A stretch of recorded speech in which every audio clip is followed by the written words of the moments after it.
Rahman. Sorry for a long time और कुछ मसरूफियत की वजह से। अच्छा, आज का जो हमारा लेक्चर है वो है equilibrium of charges and equilibrium. अच्छा, इक्विलिब्रियम क्या होता है कि किसी भी सिस्टम का जो नेट फोर्स होता है F net force equals to zero. मतलब किसी भी सिस्टम पे जो नेट फोर्स होता है वो आपके पास ज़ीरो होता है।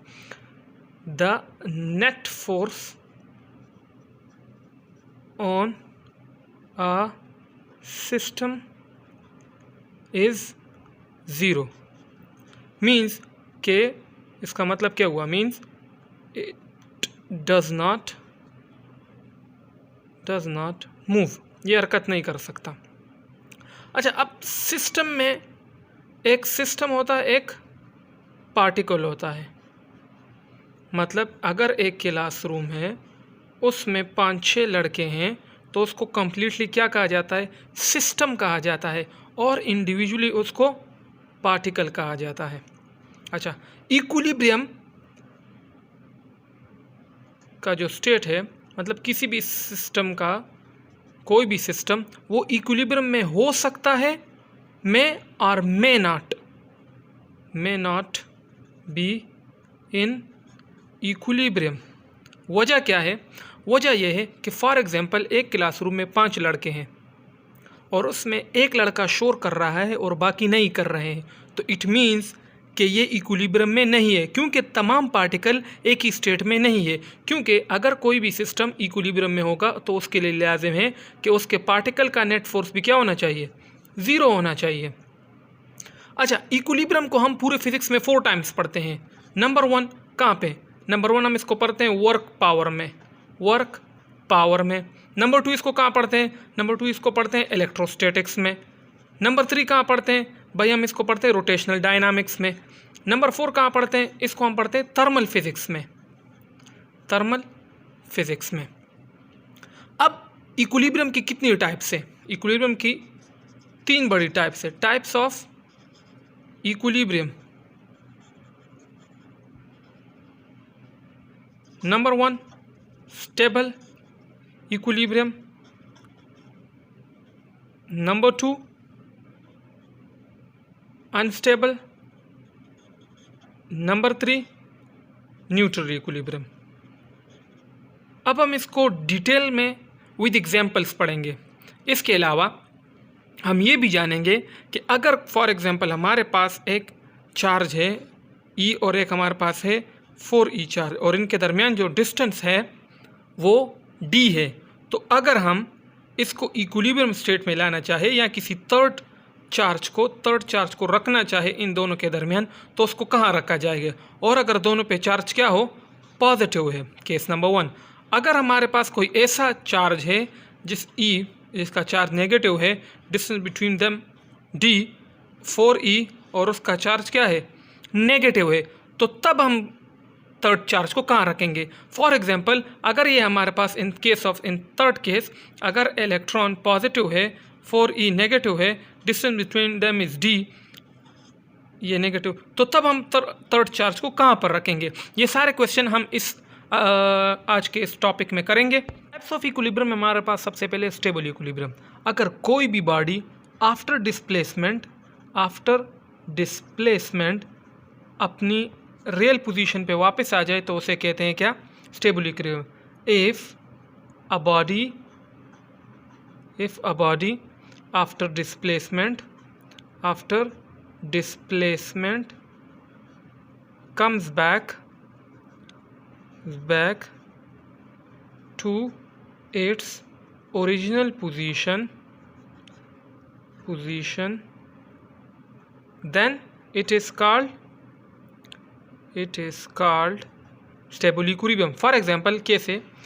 हमारे पास एक बाउल है, अगर ये इसका मीन पॉइंट है और कोई भी बाल इस पे यू मोशन कर रहा है आगे पीछे, तो अगर ये बॉडी रेस्ट में आ जाए तो ये इसी मीन पोजीशन पे आएगा। या अगर कोई बाल इधर पड़ा हुआ है, हमने इसको मोशन दिया, तो after some time its comes back to its original position, जिसका मतलब है कि ये स्टेबल इक्विलिब्रियम में है। दूसरा, अगर हम इसको न्यूमेरिकल वाइज समझे, फॉर एग्जांपल हमारे पास 3 चार्ज है, 3, this is A, this is B B and this one is C. Okay, इस पे भी पॉजिटिव है, इस पे भी पॉजिटिव है. नाउ अब हमने ये देखना है कि इन दोनों के दरमियान जो डिस्टेंस है वो A है और इन दोनों के दरमियान जो डिस्टेंस है वो भी A है. फॉर एग्जांपल, अगर मैं इस बॉडी को इस पॉइंट से इस पॉइंट तक डिस्प्लेस कर दूं तो ये डिस्टेंस क्या बन जाएगा? x. ठीक है, अब ये भी पॉजिटिव चार्ज है, ये भी पॉजिटिव चार्ज है, तो ये पॉजिटिव पॉजिटिव रिपेल करेंगे, यहाँ से ये भी रिपेल्जन करेंगे. अब जो है ये हमारे पास A है तो इसका R1 Q1 and this is R Q3 and this one is Q2.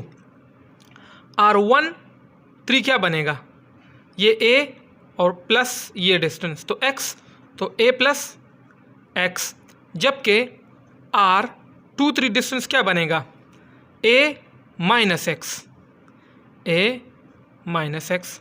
अब हमारे पास R13 का फोर्स क्या होगा? R13 फोर्स होगा K Q3 divide by A plus x square. ठीक, और Q23 का क्या होगा? K Q2 Q3 divide by A minus x square. अब हमें ये पता है कि रिपल्जन के दौरान Q3 इसको इस डायरेक्शन में रिपेल करेगा और Q1 इसको इस डायरेक्शन में रिपेल करेगा. सो अब हमने ये देखना है कि आया ये स्टेबल इक्विलिब्रियम में है कि नहीं. सो फॉर दिस हमें ये भी पता है कि अगर R ग्रेटर होगा, R is greater, force will be smaller. तो इन दोनों में R13 का जो डिस्टेंस है वो ग्रेटर है R23 से. इट मीन्स R23 का जो फोर्स है वो ग्रेटर है देन R13. तो इट मीन्स R23 जो फोर्स लगाए वो लगाएगा वो ग्रेटर होगा और R23 का फोर्स किस डायरेक्शन में है? इस डायरेक्शन में है. तो हमें ये पता है कि F1 और F13 का जो फोर्स है वो कम है F23 के फोर्स से. इट मीन Q1 जो Q3 पे फोर्स लगा रहा है वो इस डायरेक्शन में है और Q1 जो Q3 पे फोर्स लगा रहा है वो इस डायरेक्शन में है. तो ग्रेटर फोर्स ये हुआ. इसका मतलब ये है कि ये बॉडी टुवर्ड्स मीन पोजीशन जाने की कोशिश करेगी, जिसका मतलब ये है कि एक स्टेबल इक्विलिब्रियम है. Now coming towards unstable equilibrium, if a body after displacement, अगर एक body after displacement does not comes back to its original position, तो इसका मतलब क्या है? ये एक अनस्टेबल इक्विलिब्रियम है. फॉर एग्जांपल, अगर एक प्लेट या एक दीवार या कुछ भी चीज़ से अगर आप एक बाल को गिराएं और वो यू फर्दर मोशन करे और वापस अपनी ओरिजिनल पोजीशन पे ना आए, तो इसका मतलब ये एक अनस्टेबल इक्विलिब्रियम है. अब हम इसको न्यूमेरिकली प्रूफ करेंगे. अगर हमारे पास 3 पॉइंट्स है A, B and C. A पे जो चार्ज है +1 Q1, B पे -Q, C पे Q2 + Q. अब हमने ये देखना है कि अगर हम इस पॉइंट B को यहाँ से यहाँ तक डिस्प्लेस करें, ठीक है, हालांकि ये नेगेटिव चार्ज है, ये भी इसको अट्रैक्ट करने की कोशिश करेगा और पॉइंट A भी इसको अट्रैक्ट करने की कोशिश करेगा. सो लिहाजा ये दोनों डायरेक्शन में, ये इसको इस डायरेक्शन में अट्रैक्ट करने की कोशिश करेगा, ये इसको इस डायरेक्शन में अट्रैक्ट करने की कोशिश करेगा. सो अगर ये अपनी मीन पोजीशन से इस तरफ डिस्प्लेस हो जाए तो it becomes x. So now R Q1 और Q3 का क्या बन जाएगा? A plus x. और R23 का क्या बनेगा? A minus x. Same as, अच्छा, force on 1 due to 3 is K Q1 Q3 divide by A plus x square. और K force on 2 3 is equal to K Q2 and Q3 divide by A minus x square. अब हमने ये देखना है कि जो इन दोनों के दरमियान जो डिस्टेंस है वो लेस है इन दोनों के दरमियान के डिस्टेंस से. इट मीन्स कि R23 distance is less than R13. तो इट मीन्स इसका फोर्स ज़्यादा होगा इसके फोर्स से. Greater the distance smaller will be the force. So जिसका मतलब है कि R23 का फोर्स ग्रेटर होगा R13 से. तो R23 का फोर्स ग्रेटर होगा तो इट मीन्स R23 इसको किस डायरेक्शन में खींच रहा है, इस डायरेक्शन में, और F13 इसको इस डायरेक्शन में खींच रहा है, तो इसका फोर्स ज़्यादा है, लिहाजा Q3 इस डायरेक्शन में मोशन करेगा और ये हमारे पास एक अनस्टेबल इक्विलिब्रियम की इक्वेशन है। Now coming to neutral equilibrium. अब न्यूट्रल इक्विलिब्रियम क्या है? Neutral equilibrium, if a body displaced and its center of gravity or equilibrium point does not change ना हो, does not change। For example कैसे? अगर इधर एक बॉल है, इस पॉइंट पे हम इसको उठा के इस पॉइंट पे रख दें तो इसका सेंटर ऑफ ग्रेविटी तो चेंज नहीं हुआ, उसी पॉइंट पे है, लेकिन सिर्फ पोजीशन चेंज हुआ है। और ऐसे केसेस हमारे पास नहीं बनते। अपने केसेस की तरफ आते हैं। अगर हमारे पास एक चार्ज है जिसके ऊपर एक बॉडी जिसके ऊपर चार्ज ई है, दूसरे बॉडी उसके ऊपर चार्ज 4e है, और ये भी प्लस चार्जेस है, distance between them is d।